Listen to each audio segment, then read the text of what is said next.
नमस्कार मित्रों, मैं डी सर। स्वागत है आप सब लोगों का मेरे अपने चैनल डी सर एकेडमी में। कैसे हैं मित्रों आप सब लोग। मैं आपको बता दूं कि जो आज का वीडियो है वो काफ़ी इम्पोर्टेंट टॉपिक मैं लेके आया हूं, तो जो नॉलेज से भरपूर है, तो इस वीडियो को पूरा अंत तक ज़रूर देखें। और चैनल पर पहली बार है तो चैनल को सब्सक्राइब कर लें, साथ ही बेल आइकन दबा लें ताकि ऐसे इम्पोर्टेंट वीडियो आप तक पहुंचते रहें।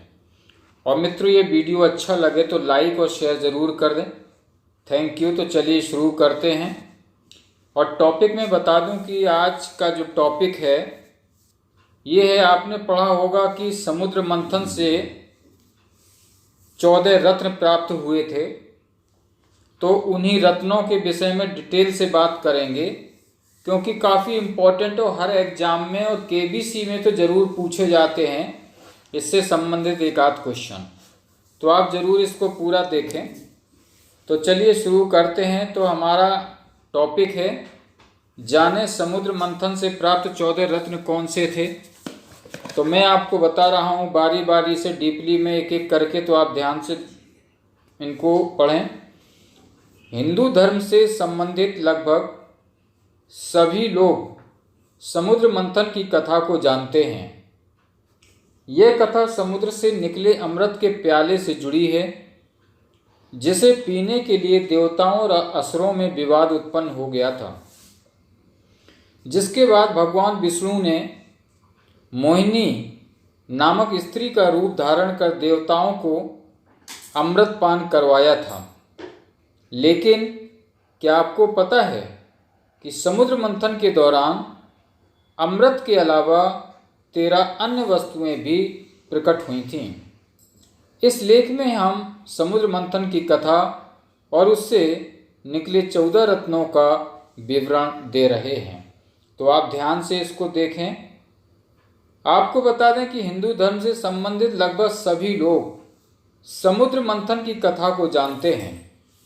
यह कथा समुद्र से निकले अमृत के प्याले से जुड़ी है और जिसे पीने के लिए देवताओं और असुरों में विवाद हो गया था। तो ये जो कथा है वो क्या है, आपको विस्तृत से बता दें। समुद्र मंथन की कथा क्या है। धर्म ग्रंथों के अनुसार एक बार महर्षि दुर्वासा के श्राप के कारण स्वर्ग श्रीहीन, यानी कि ऐश्वर्य, धन, वैभव आदि हो गया था और इंद्र सहित सारे देवता शक्तिहीन हो गए थे। तो ऐसे में सभी देवता भगवान विष्णु की शरण में गए और भगवान विष्णु ने देवताओं को असुरों के साथ मिलकर समुद्र मंथन करने का उपाय बताया और यह भी बताया कि समुद्र मंथन से अमृत की प्राप्ति होगी, जिसे पीकर आप सब अमर हो जाएंगे। यह बात जब देवताओं ने असुरों के राजा बलि को बताई, तो वह भी अमृत प्राप्ति के लोभ में समुद्र मंथन के लिए तैयार हो गए। इसके बाद वासुक नाग की नेति बनाई गई और मद्रांचल पर्वत की सहायता से समुद्र को मथना प्रारंभ किया गया, जिसके परिणाम स्वरूप एक एक करके समुद्र से 14 रत्न निकले, जिनका विवरण आपको हम नीचे दे रहे हैं। आपको बता दें कि जो पहला समुद्र मंथन से प्राप्त जो 14 रत्न हुए थे, और जो पहला रत्न था वो था हलाहल। हलाहल मित्रों कहते हैं विष को, जहर को। और आप देख रहे होंगे, पढ़ा भी होगा आपने, कि जो जहर निकला था, हलाहल निकला था समुद्र मंथन से, वो भगवान शंकर ने पिया था। आपको बता दें, आप ये छवि देख रहे होंगे भोलेनाथ पीते हुए, तो ये उसी वक्त की छवि है। और समुद्र मंथन से सबसे पहले जल का हलाहल विष निकला, जिसकी ज्वाला बहुत तीव्र थी। हलाहल विष की ज्वाला से सभी देवता तथा दैत्य जलने लगे और उनकी चमक फीकी पड़ने लगी। इस पर सभी ने मिलकर भगवान शंकर की प्रार्थना की। देवताओं तथा असुरों की प्रार्थना पर महादेव शिव उस विष को हथेली पर रखकर उसे पी गए, किंतु देवी पार्वती ने विष को उनके कंठ से नीचे नहीं उतरने दिया। अतः हलाहल विष के प्रभाव से शिव का कंठ नीला पड़ गया। इसीलिए महादेव को नीलकंठ भी कहा जाता है। हलाहल विष को पीते समय शिव की हथेली से थोड़ा सा विष पृथ्वी पर टपक गया, जिसे सांप बिच्छू आदि विषैले जंतुओं ने ग्रहण कर लिया। और जो दूसरा रत्न प्राप्त हुआ था वो मित्रों कामधेनु गाय थी। आप इस चित्र को देख रहे होंगे, यही वो गाय है जिसे हम कामधेनु कहते हैं। ये कामधेनु गाय है। और इसके विषय में आपको बता दें कामधेनु गाय के कि हलाहल विष के बाद समुद्र मंथन से कामधेनु गाय बाहर निकली।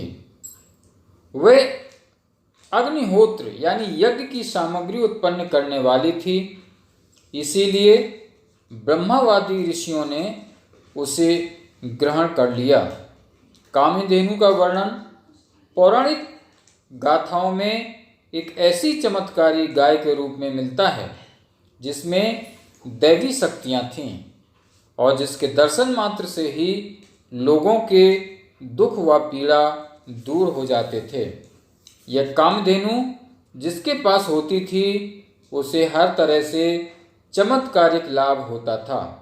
इस गाय का दूध अमृत के समान माना जाता था। जैसे देवताओं में भगवान विष्णु, सरोवरों में समुद्र, नदियों में गंगा, पर्वतों में हिमालय, भक्तों में नारद, सभी पुरियों में कैलाश, समुद्र क्षेत्रों में केदार क्षेत्र श्रेष्ठ हैं, वैसे ही सभी गायों में कामधेनु सर्वश्रेष्ठ है। और जो तीसरा रत्न था आपको बता दें, वो था उच्च श्रेवा घोड़ा। इस तस्वीर को आप देख रहे होंगे, गौर से आप देखें, यही वो घोड़ा है सफ़ेद कलर का जो समुद्र के मंथन से प्राप्त हुआ था। और इसके विषय में आपको जानकारी दे दें कि समुद्र मंथन के दौरान तीसरे नंबर पर उच्च श्रेवा घोड़ा निकला। पौराणिक धर्म ग्रंथों और हिंदू मान्यताओं के अनुसार इसे देवराज इंद्र को दे दिया गया था। उच्च श्रेवा के कई अर्थ हैं, जैसे जिसका यश ऊंचा हो, जिसके कान ऊंचे हों, अथवा जो ऊंचा सुनता हो। इस घोड़े का रंग श्वेत यानी कि सफ़ेद था। उच्च श्रेवा का पोषण समुद्र से होता है और इसे घोड़ों का राजा कहा जाता है। और चौथा आपको बता दें, जो चौथा रत्न था वो था ऐरावत हाथी।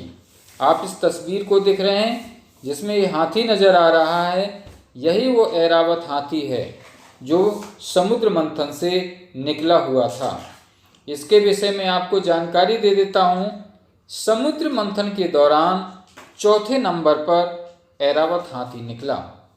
ऐरावत देवताओं के राजा इंद्र के हाथी का नाम है और समुद्र मंथन से प्राप्त रत्नों के बंटवारे के समय ऐरावत को इंद्र को दे दिया गया था। ऐरावत को शुक्ल वर्ण और 4 दांतों वाला बताया गया था। रत्नों के बंटवारे के समय इंद्र ने इस दिव्य गुणयुक्त हाथी को अपनी सवारी के लिए ले लिया था, इसलिए इसे इंद्रहस्ती अथवा इंद्र कुंजर भी कहा जाता है। तो ये थी जानकारी। और जो अगला जो रत्न था, पांचवा रत्न था, वो था कौस्तुभ मणि। मित्रों, ये जो छवि आप देख रहे हैं ये विष्णु भगवान की है और कौस्तुभ मणि वो विष्णु भगवान ने ले ली थी। समुद्र मंथन के दौरान 5वें नंबर पर कौस्तुभ मणि प्रकट हुआ, जिसे भगवान विष्णु ने अपने हृदय पर धारण कर लिया। ये बहुत ही चमकदार थी और ऐसा माना जाता है कि जहाँ भी ये मणि होती है वहाँ किसी भी प्रकार की दैवी आपदा नहीं होती है। और जो अगला रत्न था वो था कल्प वृक्ष। आप इस पेड़ को देख रहे हैं, इस वृक्ष को देख रहे हैं, यही वो वृक्ष है जिसे कल्प वृक्ष कहते हैं, जो समुद्र मंथन के दौरान समुद्र से निकला हुआ था। इसके विषय में आपको जानकारी दे देते हैं। समुद्र मंथन के दौरान 6 नंबर पर कल्प वृक्ष प्रकट हुआ। हिंदू पौराणिक मान्यताओं के अनुसार यह वृक्ष सभी इच्छाओं की पूर्ति करने वाला वृक्ष था। देवताओं के द्वारा इसे स्वर्ग में स्थापित कर दिया गया। कई पौराणिक ग्रंथों में कल्प वृक्ष को कल्प द्रुम एवं कल्प तरु के नाम से संबोधित किया गया। और जो अगला रत्न था वो था रंभा नामक अप्सरा। रंभा नामक अप्सरा भी समुद्र के मंथन से निकली हुई थी। तो इस छवि को आप देख रहे हैं, ये है रंभा नामक अप्सरा। आप गौर से देख लें इस छवि को, ये है रंभा नामक अप्सरा हैं और ये समुद्र मंथन के दौरान बाहर निकली थी। समुद्र मंथन के दौरान 7वें नंबर पर रंभा नामक अप्सरा प्रकट हुई। वह सुंदर वस्त्र व आभूषण पहने हुई थी और उसकी चाल मन को लुभाने वाली थी। वह स्वयं ही देवताओं के पास चली गईं। बाद में देवताओं ने रंभा को इंद्र को सौंप दिया, जो उनके सभा की प्रमुख नृत्यांगना बन गई। और जो अगला रत्न था वो था देवी लक्ष्मी। देवी लक्ष्मी भी समुद्र मंथन से बाहर निकली हुई थी। आप इस छवि को देख रहे हैं, ये लक्ष्मी जी का है और इसके विषय में आपको जानकारी दे देते हैं। समुद्र मंथन के दौरान 8वें नंबर पर देवी लक्ष्मी प्रकट हुई। क्षीर समुद्र से जब देवी लक्ष्मी प्रकट हुई तब वह खिले हुए श्वेत कमल के आसन पर विराजमान थीं। उनके श्री अंगों से दिव्य कांति निकल रही थी और उनके हाथ में कमल था। देवी लक्ष्मी को देखकर असुर, देवता, ऋषि आदि सभी चाहते थे कि लक्ष्मी उन्हें मिल जाए, लेकिन लक्ष्मी ने स्वयं ही भगवान विष्णु का वर्ण कर लिया। और आपको बता दें, अगला जो रत्न था वो था वारुणी, अर्थात जिसे मदरा कहते हैं। आप ये तस्वीर देख रहे हैं, ये मदरा की ही तस्वीर है। आप इसको समझ लें, पहचान लें। और इसके विषय में आपको बता देता हूँ, समुद्र मंथन के दौरान 9वें नंबर पर वारुणी प्रकट हुई। वारुणी का मतलब होता है मदरा। भगवान विष्णु की अनुमति से इसे दैत्यों ने ले लिया। वास्तव में वारुणी का अर्थ मदरा है और यही कारण है कि दैत्य हमेशा मदरा में डूबे रहते थे। और जो अगला रत्न है वो है चंद्रमा। आप इस छवि को देख रहे हैं, इसी को कहते हैं चंद्रमा, और जो समुद्र मंथन से निकले हुए थे। और आपको इनके विषय में बता देते हैं। समुद्र मंथन के दौरान 10वें नंबर पर चंद्रमा प्रकट हुए, जिन्हें भगवान शिव ने अपने मस्तिष्क पर धारण कर लिया था। और अगला रत्न है 11वें नंबर का पारिजात वृक्ष। पारिजात वृक्ष भी समुद्र मंथन के दौरान निकला था। समुद्र से आपको बता दें, इस वृक्ष को आप देख लें, पहचान लें, यही पारिजात वृक्ष है। और इसके विषय में आपको बता दें, इसकी खासियत बता दें। समुद्र मंथन से 11वें नंबर पर पारिजात वृक्ष प्रकट हुआ। इस वृक्ष की विशेषता ये थी कि इसे छूने से ही थकान मिट जाती थी। यह वृक्ष भी देवताओं के हिस्से में चला गया। और आपको बता दें, जो अगला रत्न था वो था पांचजन्य शंख। आप इस तस्वीर को देख रहे हैं, आप पहचान लें, ये वही शंख है जो पांचजन्य शंख है, समुद्र मंथन के दौरान जो समुद्र से बाहर निकला था। और इसके विषय में आपको जानकारी दे देती हूँ। समुद्र मंथन के दौरान 12वें नंबर पर पांचजन शंख प्रकट हुआ। इसे भगवान विष्णु ने अपने पास रख लिया। इस शंख को विजय का प्रतीक माना गया है। साथ ही इसकी ध्वनि को भी बहुत ही शुभ माना गया है। विष्णु पुराण के अनुसार माता लक्ष्मी समुद्र राज की पुत्री हैं तथा शंख उनका सहोदर भाई है। अतः यह भी मान्यता है कि जहाँ शंख है वहीं लक्ष्मी का वास होता है। इन्हीं कारणों से हिंदुओं द्वारा पूजा के दौरान शंख को बजाया जाता है। और आपको बता दें, ये जो अगला रत्न है ये है 13वें नंबर का भगवान धन्वंतरी।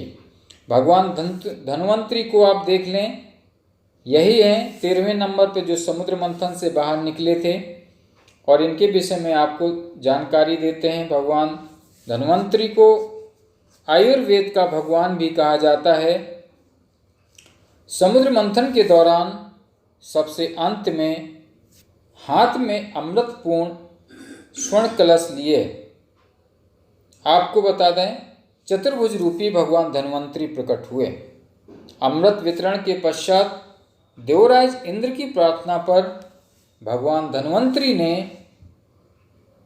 देवों के वैद्य का पद स्वीकार कर लिया और अमरावती उनका निवास स्थान बन गया। बाद में जब पृथ्वी पर मनुष्य रोगों से अत्यंत पीड़ित हो गए तो इंद्र ने धन्वंतरी जी से प्रार्थना की वह पृथ्वी पर अवतार लें।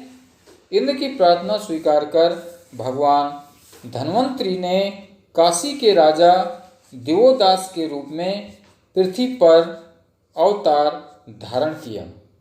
इनके द्वारा रचित धन्वंतरी संहिता आयुर्वेद का मूल ग्रंथ है। आयुर्वेद के आदि आचार्य सुश्रुत मुनि ने धन्वंतरी जी से ही इस शास्त्र का उपदेश प्राप्त किया था। और आपको बता दें जो आखिरी रत्न था वो था अमृत। आप इसको देख लें, ये अमृत का चित्र है जो समुद्र मंथन से निकला हुआ था।